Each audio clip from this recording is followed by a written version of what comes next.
नमस्कार साथियों, स्वागत है आपका एक बार फिर से हमारे शो में जिसका नाम है बात यूपीएससी की रवि के साथ में। साथियों, यूपीएससी सिविल सर्विसेज की बात करें या स्टेट पीसीएस के एग्जाम की बात करें, दोनों ही एग्जाम चुनौतीपूर्ण है, लेकिन इन चुनौतियों को सामना करना और दृढ़ता से अपने संकल्प के साथ खड़े रहना, डटे रहना, तब तक जब तक अपना नाम फाइनल लिस्ट में ना बना लेना, ये आज के युग के असली सूरमाओं की पहचान होती है। आज हमारे ऐसे मेहमान कुछ ऐसे ही सूरमा हैं जिन्होंने अपना नाम एक लिस्ट में अपना नाम बना लिया है। आइए मिलते हैं हमारे नए सूरमाओं से। विनीत जी, राजन जी, स्वागत है आपका हमारे शो में। जी बहुत बहुत। मैं आप लोगों से चाहूंगा आप एक एक करके हमारे दर्शकों को अपने बारे में इंट्रोड्यूस करिए प्लीज। सर, मेरा नाम विनीत आनंद है और मैं बिहार के सारण जिले का रहने वाला हूँ। मेरा 69th बीपीएससी में 5वां रैंक आया है और सर मैंने डीयू से अपना ग्रेजुएशन किया था। जी राजन जी। सर, मेरा नाम राजन कुमार है। मैं बिहार के बेगूसराय जिला का रहने वाला हूँ। मैंने अपने 12वीं तक की शिक्षा जवाहर नवोदय विद्यालय बेगूसराय से प्राप्त की है। उसके बाद मैंने अभी जस्ट 69th बीपीएससी में 72 रैंक प्राप्त किया हूँ और वित्तीय प्रशासनिक पदाधिकारी के रूप में 53 रैंक प्राप्त किया हूँ। ओके विनीत एंड राजन। विनीत, आपको ऐसा क्यों लगा कि आपको अपने करियर की शुरुआत इस ही एग्जाम के साथ करनी चाहिए? हाँ सर, जिस पृष्ठभूमि से हम लोग आते हैं वहाँ पे बहुत सारे चैलेंजेस हैं, खासकर बिहार के क्षेत्र जो हैं वो पिछड़े हुए जहाँ हैं, तो वहाँ से हम लोगों को एक प्रेरणा मिलती है कि इन समाज में हम लोग क्या परिवर्तन ला सकते हैं। एक टाइम था जब छोटे में पेपर में आता था, सिवान की डीएम वंदना प्रियसी हुआ करती थी। उन्होंने जब पद संभाला तो वहाँ बहुत व्यवस्था जो कुव्यवस्था में फैला हुआ था, लेकिन जब पद संभाला तो सब कुछ ठीक होने लगा था। फिर लगा कि कुछ ऐसा ये सेवा है जहाँ पे हम जाके बहुत बड़ा समाज में परिवर्तन कर सकते हैं। उसी के बाद से मैंने सोचा कि मैं सिविल सर्विसेज करूँगा। राजन, आपकी क्या स्टोरी रही? सर, मैं जिस बैकग्राउंड से आता हूँ वो ग्रामीण पृष्ठभूमि पूरी तरह से है, जहाँ शैक्षणिक सामाजिक पिछड़ापन बहुत ज़्यादा है। लेकिन उसी क्रम में मैंने अपने 5वीं कक्षा में एक कोई पोस्टर देखा था, इसमें एक वाक्य लिखा हुआ था कि मैं उस घर में दिया जलाना चाहता हूँ जिसमें सदियों से अंधेरा रहा हो। तो वो वाक्य में ऐसा छुआ कि लगा कि मैं भी इस तरह के कार्य में कुछ योगदान कर सकता हूँ और अपने हिस्से का दिया तो जरूर जलाना चाहूँगा। और फिर हमारे जीवन में लगा कि इसका एक ही रास्ता है, हमारे तरह के लोअर बैकग्राउंड के लोगों के लिए इस सिविल सर्विसेज को चुने। तो आप लोगों को कब ऐसा लगा कि अब ये सही टाइम है इस परीक्षा की तैयारी शुरू करने का? सर, मैं तो काफ़ी पहले आ गया था, 2012 में ही दिल्ली आ गया था। अच्छा। करना मुझे यही था, लेकिन जो प्रिपरेशन का है वो सर्किल जो साइकिल था वो बहुत पहले स्टार्ट करना सही नहीं लगा मुझे। उस बीच में मैं 4-5 साल काफ़ी फंस गया था कि मैं एसएससी की तैयारी करूं या यूपीएससी की। लेकिन जब पोस्ट ग्रेजुएशन कर रहा था उस दौरान मुझे लगा कि अब 19 में अटेम्प्ट मुझे देना था, तो उस टाइम से मैंने सीरियसली प्रिपरेशन शुरू किया था। तो पहले यूपीएससी के लिए स्टार्ट किया है, स्टार्टिंग से ही बीपीएससी की तरफ? नहीं सर, मेनली फोकस यूपीएससी ही रहा था हमेशा से। अच्छा। ये 4th मेरा अटेम्प्ट था बीपीएससी में। उससे पहले के अटेम्प्ट में कभी भी मैंने अच्छे तरीके से बीपीएससी नहीं दिया था, लेकिन जैसे समय बीतते गया यूपीएससी का भी अटेम्प्ट निकलने लगा तो मुझे लगा कि इस ओर भी ध्यान दिया जा सकता है क्योंकि ये भी अच्छी सेवाएं हैं। बिल्कुल। फिर मैंने बीपीएससी पर फोकस किया। ओके। और राजन जी, आपको कब ऐसा लगा कि आपको अब प्रिपरेशन स्टार्ट करना चाहिए, वो 5th क्लास के उस पोस्टर में लिखी हुई बातों को अब हकीकत में लाने का वक्त आ चुका है? 2014 में जब मेरा 12वीं का समाप्त हुआ तो मैं दिल्ली यूनिवर्सिटी के श्यामलाल कॉलेज में एडमिशन लिया। उसके बाद 14 में स्वास्थ्य के कारण बस हमने छोड़ दिया ग्रेजुएशन। फिर हम अपने होम टाउन चले गए, 1 साल का गैप करके फिर मैंने वहाँ एडमिशन लिया। उसके बाद मैं फिर से दिल्ली आया, लेकिन मैंने तैयारी में उस तरीके से नहीं लग पाया।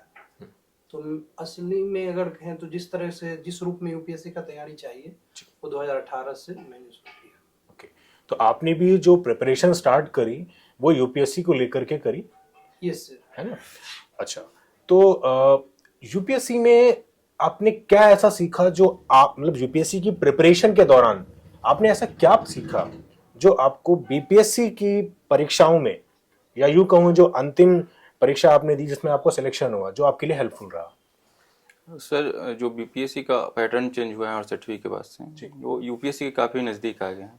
खासकर जीएस 2 का पेपर और एसए का पेपर है वो यूपीएससी के पैटर्न पे चला गया। तो हम लोगों को लगा कि दोनों का कॉमन प्रिपरेशन करके दोनों में हम ट्राई कर सकते हैं, तब मैंने बीपीएससी को अच्छे तरीके से दिया था। ओके, राजन जी आपके लिए?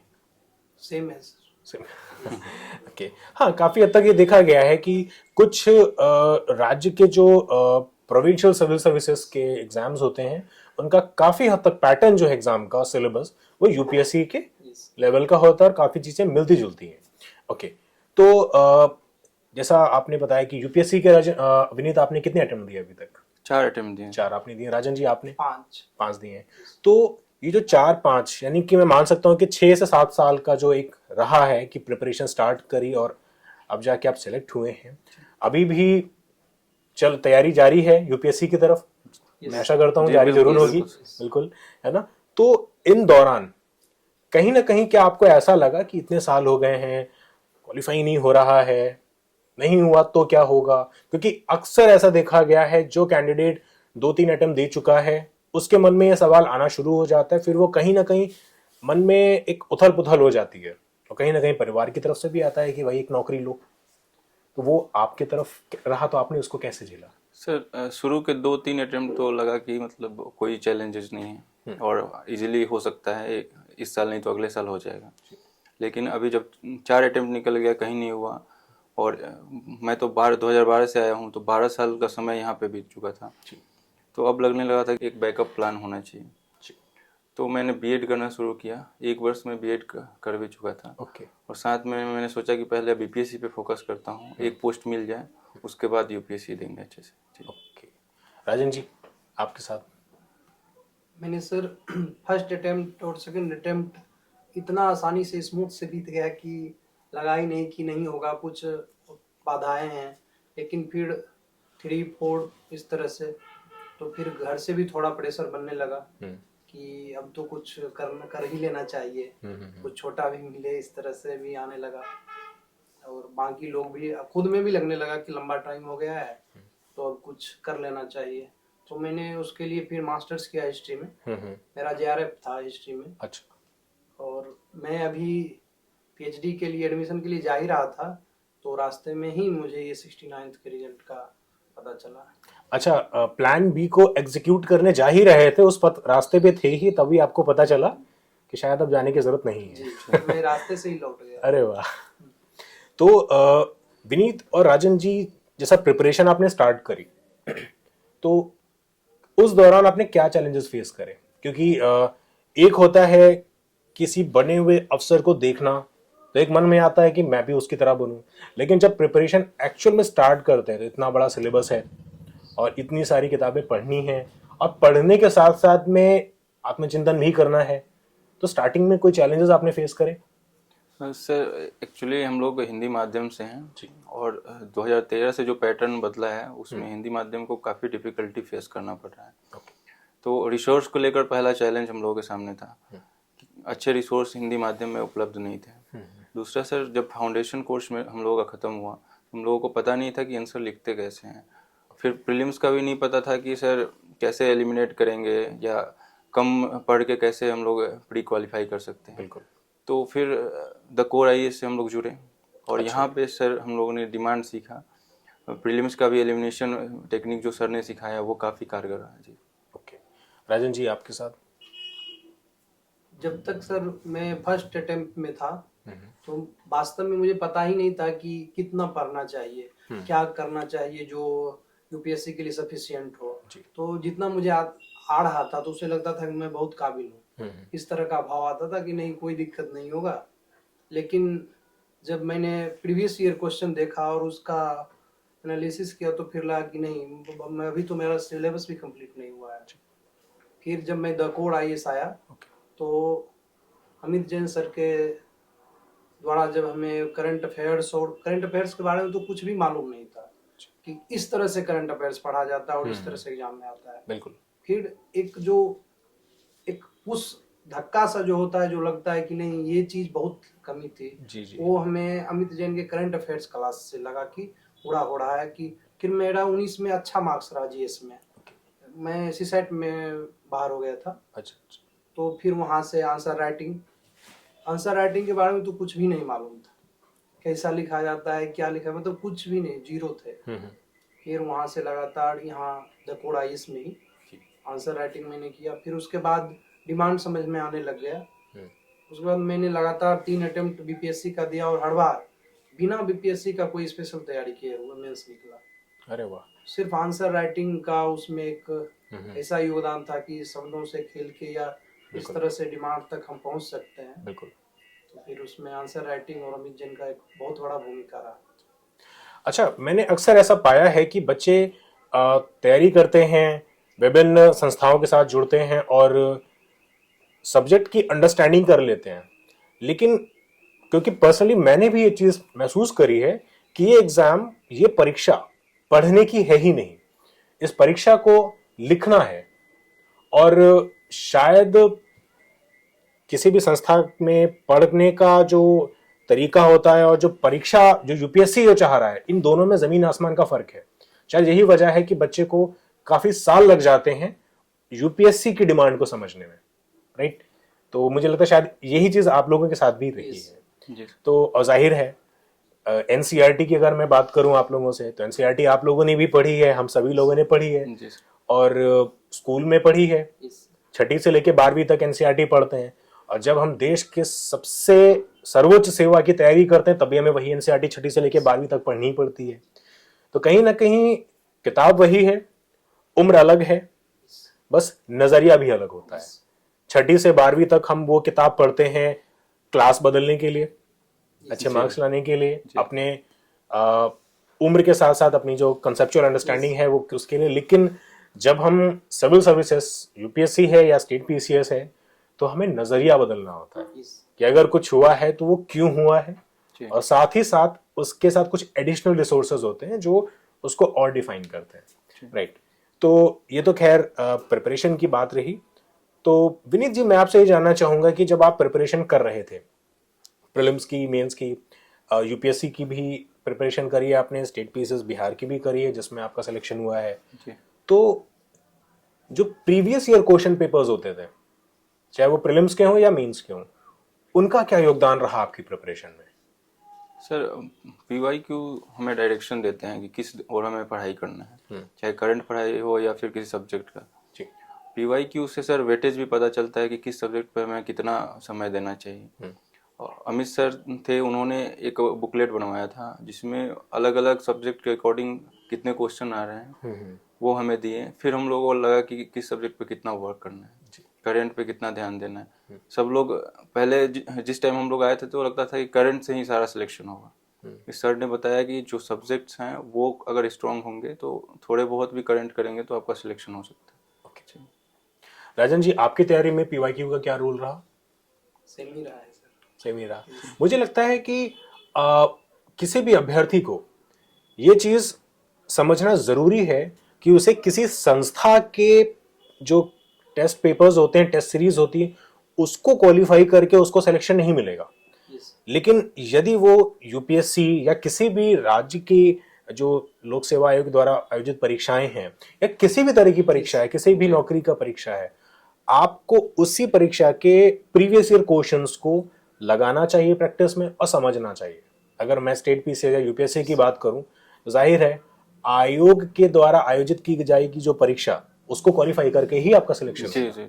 कोचिंग इंस्टीट्यूट्स आपको पोस्ट नहीं दे सकती हैं, राइट। तो फिर आयोग के द्वारा जो पहले पूर्व में परीक्षाएं कराई गई हैं उनके प्रश्न पत्रों को यदि हल किया जाए और समझा जाए कि वो उसका टेस्ट क्या है, राइट। ओके, अच्छा, जैसे एक और डिलेमा होता है बच्चों में ऑप्शनल को लेकर के जी, तो वो ऑप्शनल आपने क्या सोच करके पिक करा? मेरा तो सर बैकग्राउंड सर हिस्ट्री रहा था, तो इसलिए मैंने ऑप्शनल को चूज किया। ओके। लेकिन सर अभी चैलेंजेस आ रहे हैं कि हिस्ट्री ऑप्शनल में सर्टेन पैटर्न पेपर का अलग आ जा रहा है, तो मैं ऑप्शनल चेंज करने के लिए सोच रहा हूँ। लेकिन हिंदी माध्यम के सामने दो ही विकल्प बचते हैं, हिंदी साहित्य नहीं तो हिस्ट्री। बिल्कुल। तो हिंदी माध्यम को इस बात का ध्यान रखना होगा कि जहाँ पे स्कोरिंग सब्जेक्ट हो उसी को चूज करें ऑप्शनल के लिए जी। ओके। और राजन जी, आपके साथ ऑप्शनल एक ही जैसा है सर। एक ही जैसा रहा। ओके। अच्छा, एक चीज़ और मैं आपसे यहाँ पे, जो अक्सर हिंदी माध्यम के छात्रों के लिए एक बहुत बड़ा चैलेंज रहता है, और ऐसे रूमर्स भी रहते हैं कि हिंदी माध्यम के छात्रों का चयन कम होता है as compare to English medium. तो क्या आपने भी इस चीज़ को महसूस करा? सर ये चैलेंज इस वजह से होता है कि सर जो हिंदी माध्यम के स्टूडेंट होते हैं उनकी पृष्ठभूमि जो पढ़ाई की रहती है वो सरकारी स्कूल से ही होती है, तो उस तरह से सर उनको समझ नहीं होता है सब्जेक्ट को, काफ़ी टाइम लगता है सर। कुछ लोग, ज़्यादातर लोग इसमें सफल नहीं हो पाते हैं। और दूसरा सर, जो रिसोर्स हैं वो 95% लड़के जो हैं इंग्लिश मीडियम से देते हैं या उससे ज़्यादा हैं। जी जी। तो रिसोर्स भी कोचिंग वैसे ही बनाती हैं उनके अकॉर्डिंग। बिल्कुल बिल्कुल। हम लोगों को सर ट्रांसलेट करके पढ़ना पड़ता है, या इंग्लिश में भी अच्छा होंगे तभी वो सीसेट है उसको भी क्वालिफाई कर पाएंगे या क्वेश्चन को भी बेहतर समझ पाएंगे। जैसे क्वेश्चन के स्तर पर प्रीलिम्स में देखने को मिलता है सर, अच्छा ट्रांसलेशन नहीं होता है तो बहुत सारे क्वेश्चन का जो ऑप्शन होता है वो गलत हो जाता है। हाँ। तो मैंने उसको डेवलप किया, काफ़ी टाइम लगा 2-3 साल, लेकिन डेवलप किया कि इंग्लिश का क्वेश्चन मैं पढ़ूंगा। ओके। और उससे प्रीलिम्स क्वालिफाई होना शुरू हुआ सर। ओके। राजन जी, आपके साथ में क्या रहा? हिंदी माध्यम के प्रति आपकी क्या जो है, जैसे बच्चे कहते होंगे, आपसे भी कई लोगों ने कहा होगा कि हिंदी माध्यम में सिलेक्शन कम होता है, तो आपने कैसे कोप अप किया इन बातों से? लगभग एक ही जैसा है सर, कोई परिवर्तन नहीं है, जैसा इन्होंने बताया कि वैसा ही है। लेकिन एक डिफिकल्टी जो ज़्यादा हमें फेस हुई है माध्यम को लेके, कि जब मैं इंग्लिश कंटेंट पढ़ना शुरू कर देता हूँ तो जब फिर लिखने की बारी आती है तो इंग्लिश शब्द ही आने लगता है हाँ, दिमाग बिल्कुल में। बिल्कुल। तो फिर उसका ट्रांसलेट करना हिंदी में वो एक अलग से चैलेंज हो जाता है। ओके।